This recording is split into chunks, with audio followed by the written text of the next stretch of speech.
Hi, I'm John Stewart, Chief Investment Officer of Farmers Trust Company. This is the Investor's Edge. The Investor's Edge, Market Insights with John Stewart, is brought to you by Farmers Trust Company. Hi, I'm John Stewart. Welcome to this week's edition of the Investor's Edge. First up, the week in review, bond market bloodbath. Now, most people give all their attention to how the stock market is doing, with little concern for the bond market.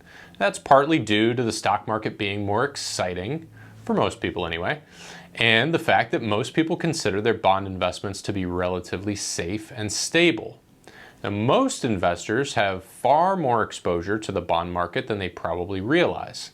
And that's not necessarily a bad thing. Most of the time, high-quality investments in bonds are very stable and secure.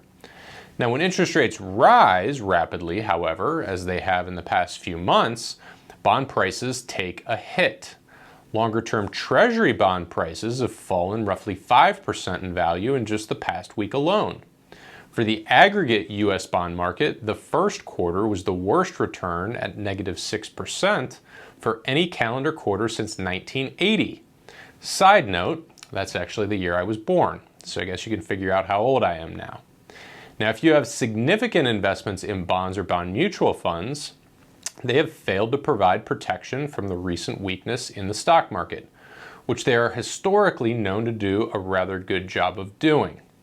Fear not, unlike the stock market, bonds have specific terms of interest and principal payments, and over time, higher interest rates will actually help bond investors earn more income. This should be a classic case of taking one step back in order to take two steps forward. For this week's featured insight, be aware of where companies generate revenue. So, given the recent geopolitical turmoil, investors have been made aware of the importance of knowing where the companies that they own generate their revenue, as well as the risk associated with those parts of the world. Companies you own may be domiciled in the United States, but generate a substantial portion of their income overseas.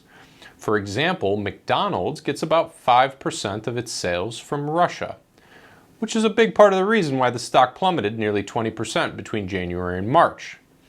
Now, that reaction was obviously a little bit overdone, and the shares have recovered about 2/3 of that loss, but still you get the point. So many U.S. companies have significant exposure to places like China, which is in the midst of a dramatic economic slowdown, in part due to renewed COVID pressures.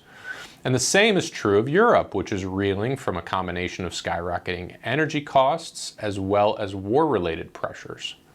So just be careful to do your homework. Your U.S. stock portfolio could be far more global than you realize. Looking ahead, another earnings season gets underway.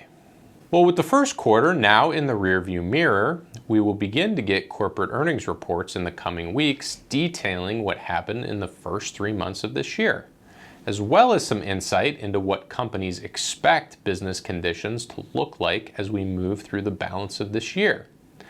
Now, if you watch the Investor's Edge regularly, you should know that future expectations are far more important than anything that already happened in the past.